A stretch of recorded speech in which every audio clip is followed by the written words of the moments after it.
Annise Parker is a veteran of Houston's big city politics. She served on the city council, spent the last 5 years as the controller in charge of the budget. Before politics, she worked in Houston's oil and gas industry. That's what gets the most attention. The footnote is that Parker is openly gay. She's been with her partner for 19 years, and they have 2 adopted children. I have always stood up for the fact that I am gay, and it's part of the resume that I bring to the table.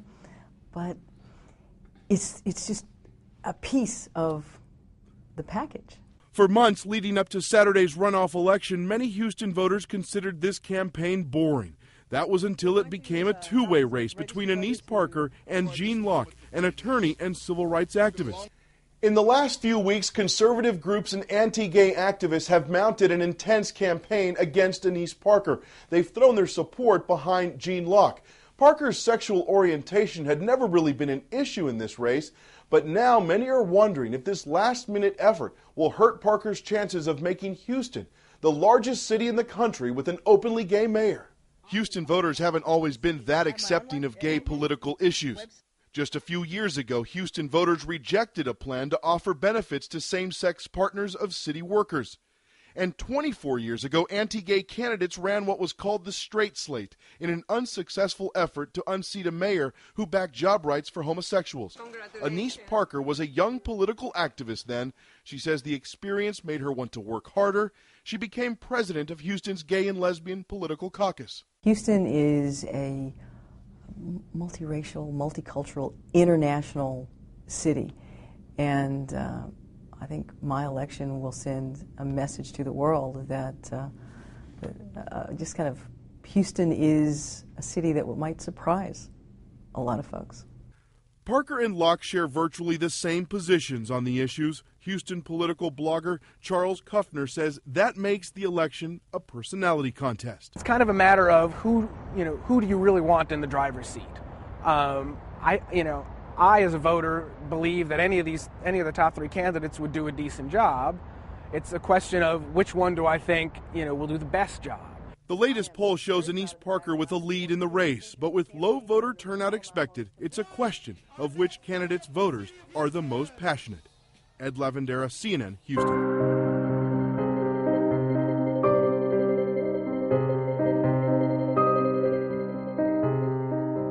I have a dream. In fact, I have many dreams.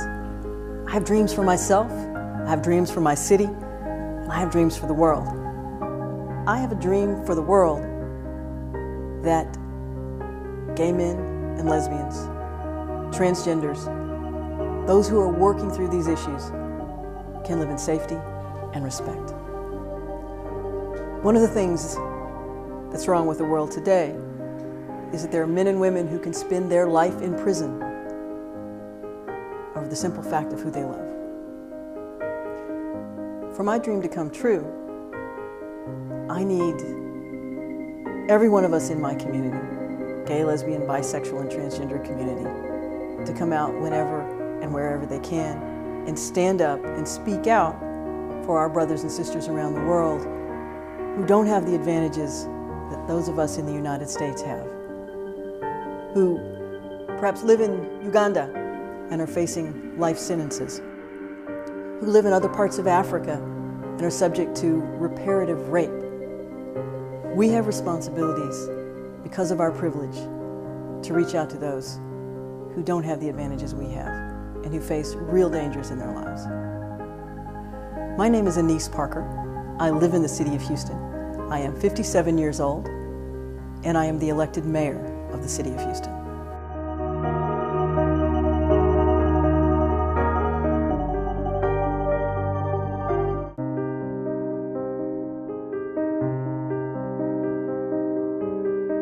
So help me God. So help me God. Congratulations. Thank you.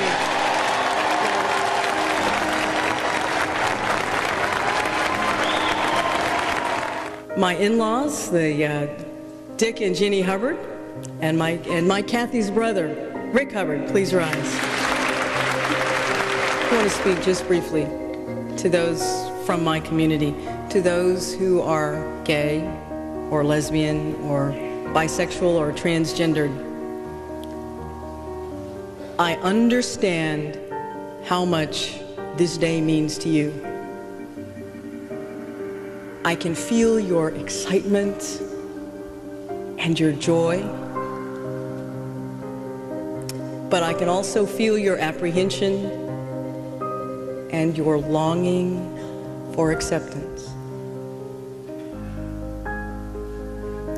I will gladly carry you forward. Our belief has always been that the city's non-discrimination policy protected gay and lesbian employees as well as transgendered employees. This executive order now explicitly states that. Yeah, that's right, Mike. The mayor's latest move has a lot of people talking. Today she announced her city judge appointments, and one is longtime transgender activist Phyllis Fry. Well, Fry becomes the first transgender judge in Texas and only the third in the country. Now, here's where the confusion begins for some Houston police officers out there. State law says it is unlawful for any person to use a restroom of the opposite sex unless given permission. Officers say it supersedes and contradicts an executive order put out by Mayor Annise Parker in March.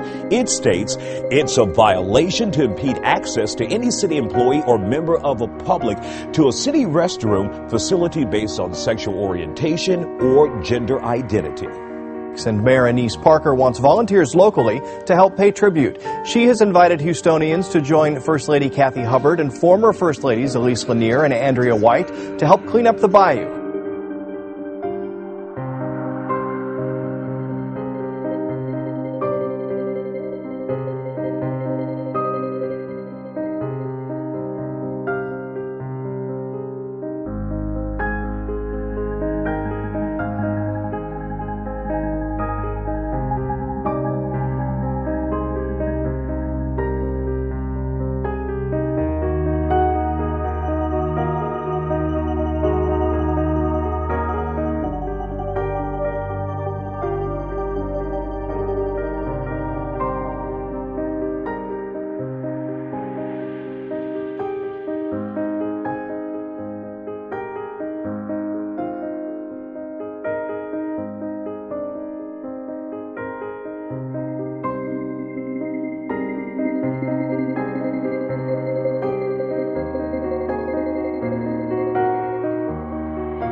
With big news for Houston's mayor. She is now married. Mayor Parker tied the knot today with her longtime partner, Kathy Hubbard, in California. She spoke with our Doug Miller by phone tonight. And Doug, if timing is everything in politics, this seemed to be timed perfectly. And my, how times have changed. Let's take another look at that photograph because it says volumes about how things have changed here in the city of Houston. Today, the brides wore white, married at a private residence in Palm Springs, California, a state where marriage between a woman and a woman is legal.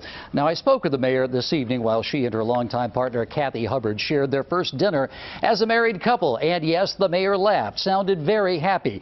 They were married before a very small crowd, a gathering of friends and family. They have already been together for 23 years, two rather shy and wonkish women, one of them an accountant, the other a former city controller. They adopted two children together, and they took in a homeless teenage boy they now consider their son. Mayor Parker had said she wanted to wait until they could marry each other in Texas, but as you said, Greg, curious timing here. Parker just won her third and final term as Houston's mayor, and it's almost like she's felt liberated to pursue political initiatives were on hold, like a new policy granting health insurance benefits to same-sex married couples on the city payroll. And now, clearly, they felt the time was right to finally marry. Let me tell you a funny story. A few years ago, there was a time on city council when the mayor was on the council, and there were a lot of problems on council. There were marriages falling apart. One of the council members was literally dating another council member's wife. And at a social function, Annise Parker turned to her partner and said, "You know what, honey, we may have the most stable relationship on Houston City Council." Tonight, they are wife and wife. All right. They have been together for a long time. Yes. It's been a long time indeed. Thank you, Doug. You bet.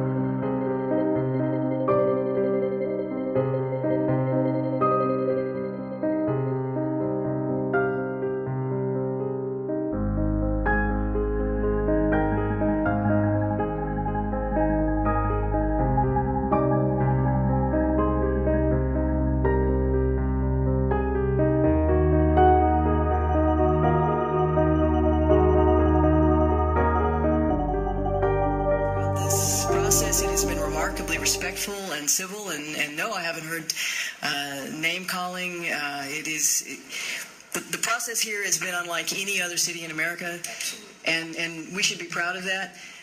But I have to say that this is intensely personal, and the idea that we're going to be able to resolve an issue where someone can come before this body and say,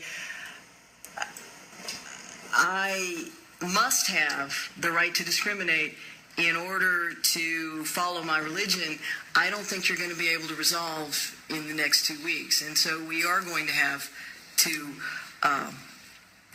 make a hard vote. Some council members are going to have to make a hard vote next week, or 2 weeks. But it is personal. It's not academic. It is my life that is being discussed. And while we can say around this council chamber that it applies to the range of protected groups, and it does, and it is right and appropriate that the city of Houston finally acknowledges a local ordinance that respects African Americans and Hispanics and those of different religions. The debate is about me. The debate is about two gay men at this table. It is very intensely personal. And I don't think it is appropriate to forget that. Councilmember Kovacs. Welcome back to Hannity. It is a shocking story out of Texas where the city of Houston has issued subpoenas demanding that a group of pastors turn over their sermons as part of a battle to enforce an equal rights ordinance in the city. Now, ministers who failed to comply with the subpoena could be held in contempt of court. Now, we reached out to the Houston's mayor's office. We received the following statement saying in part, quote, well, the mayor agrees with those who are concerned about the city legal department subpoenas for pastor sermons. The statement continues, quote, neither the mayor nor city attorney David Feldman were aware the subpoenas had been issued until yesterday. Both agree the original documents were overly broad. Now, the city will move to narrow the scope during an upcoming court hearing. Here to detail their fight for the First Amendment is the Grace Church co-founder, Pastor Steve Riggle, and from the Alliance Defending Freedom, Eric Stanley is with us. Pastor, we'll start with you. Did you get one of the letters? Subpoenas? I did. Yes, I did. What did it say? Well, it wanted my sermons and emails and texts and anything that had been said about the Equal Rights Ordinance or homosexuality, or including Mayor Parker, if I'd ever said anything about her. All right, communication with the congregation, wanted any of that. What I have read is that, I guess this is the first openly gay mayor of the city, correct?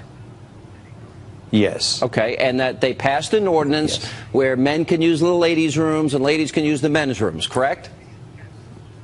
Well, they passed an ordinance that has to do with public accommodations, gender identity, and gender expression, which basically mean that however you express yourself, it doesn't matter biologically what you are, that's what you are on that day. So in other words, and that would mean, as I'm interpreting it here, that men could use the women's rooms and women could use the men's rooms, etc. And I understand that there was a referendum movement where you needed 17,000 signatures, you got over 50,000, but yet they still rejected it. Is that true? We had a company conduct a poll in the city. 82% said they were not for this ordinance. We gave it to the council, to the mayor. They passed it anyway. And so we enacted a referendum, a petition drive. We gathered 55,000 signatures. We needed 17,200. Of those 55,000, the city secretary stopped counting a little over 19,000 because we had passed the threshold of acceptable signatures, and then the city attorney threw out more than 30,000 of the signatures. Okay, and Eric, you're with the Alliance for Defending Freedom. Your group is active in this. It would seem that this ordinance comes in direct conflict with a little amendment. It's called the First Amendment: freedom of speech, freedom of religion, freedom for redress of grievances. That's all in the First Amendment. Am I correct, sir? Oh, you're exactly right, Sean. I mean, this is an unprecedented attack on the First Amendment rights of pastors. The city of Houston has subpoenaed these 5 pastors. They're asking for 17 different categories of information, including text messages between their congregation members and the pastor, and including the pastor's sermons on issues like homosexuality, gender identity, or the mayor. And these have no relevance to whether there is enough signatures on the ballot to put this issue on the ballot. And in addition, as you noted, it violates the First Amendment rights of these pastors. Well, this is nothing more than political backing off. retribution. Yeah, well, it seems like that. Look, well, they're not backing off, in have we now gotten fact. to the point where you must hold specific views on controversial issues, even if they contradict your faith? Is that where we're now headed? In other words, there are a lot of according to the religions city. Go ahead. Yeah. Well, according to the city of Houston, that's exactly what they say. They want to be the arbiters of what is right and wrong. And now they want to troll through pastors' sermons to determine if what they said was true or false. They don't get to make that determination. And contrary to the media reports, the city is not backing off. The mayor actually tweeted on her page that if the pastors were talking about this issue from the pulpit, their sermons are fair game. Do we really want government officials to be trolling through the content of pastors' sermons? Listen, Pastor, I'll ask you this. From my perspective, under no condition should you comply with this unlawful edict and set a precedent this way. Are you willing to go to jail to defend your rights to preach and freedom of religion? Well, I'm very willing for the mayor and the city attorney to have all of my sermons. If they'll agree to read them, I would give them to them, but I'm not willing to hand them over because the state has demanded that I do that. And that's why we have Alliance Defending Freedom involved in this. And I'll tell you this, with all due respect, there's no one that knows the mayor or the city attorney who would believe that they did not know about those subpoenas until yesterday. Mayor, why is it necessary for your city attorney to subpoena sermons and other materials from churches? Let me just say that one word in a very long legal document, which I know nothing about and would never have read, and I'm vilified coast to coast. It's a normal day at the office for me. But you're going to have to ask the city attorney that question. Do you have any other questions for me? You haven't asked him that at them? You haven't? Of course, but I'm going to let the city attorney answer the You mentioned that you just found out about it yesterday. Yesterday. Can you give us your reaction about finding out about it? Despite what some folks have said, we're not interested at all in what someone may have preached about me or the GLBT community. It is part of this discovery process for a particular the lawsuit around our petition challenge.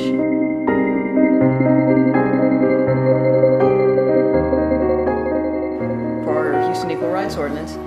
And the wording may have been, no, there's no question the wording was overly broad, but I also think there was some deliberate misinterpretation on the other side. The goal is to find out if there were specific instructions given on how the petition should be accurately filled out. It's not about what did you preach on last Sunday, and it should have been clarified. It will be clarified, and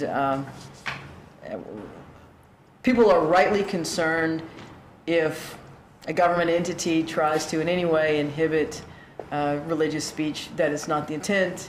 And it certainly, actually, on its face, was not what was going to happen with this request. I just got an email. I guess Senator Cruz has jumped in on this, and he's saying that... Am I surprised?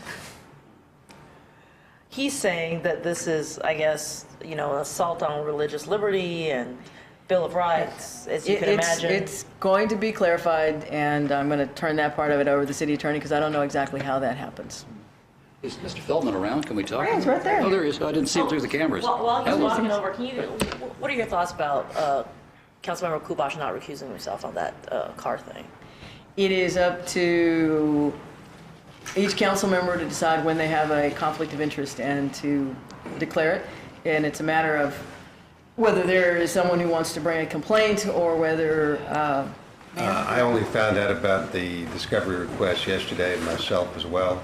We have a docket of over 1,000 cases in this city. I can't possibly see every single document that's filed. I will say that when I looked at it, I felt that it was overly broad. I would not have worded it that way myself. It's unfortunate that it has been construed as some effort to infringe upon religious liberty. All we are looking for are communications regarding from any of these pastors who were organizing the petition drive any communications regarding the petition process. We already have evidence that one of the pastors, Pastor Welch, gave specific instructions to circulators. We have it on a videotape about the importance of the verification of the pages. That issue is at the very core of the litigation. That's the only communications that we are interested in. Nothing else. No sermons. Just communications. In whatever form they took place. Again, I would have worded it differently myself, but I didn't write it, but I have to live with it. But all this hysteria about how we're trying to infringe, all because of the use of the word sermons, is really ridiculous. This was a lawyer trying to make a discovery request as specific as possible, which lawyers ordinarily are charged to do, and it wasn't worded in the way that I would have worded it. But I've just told you what the intent was. How would you have worded it? Just all communications regarding the HERO petition or the petition process. Period. And not use the word sermons. And I would not have done including but not limited to. That's it. Thank you very much. Very good, sir.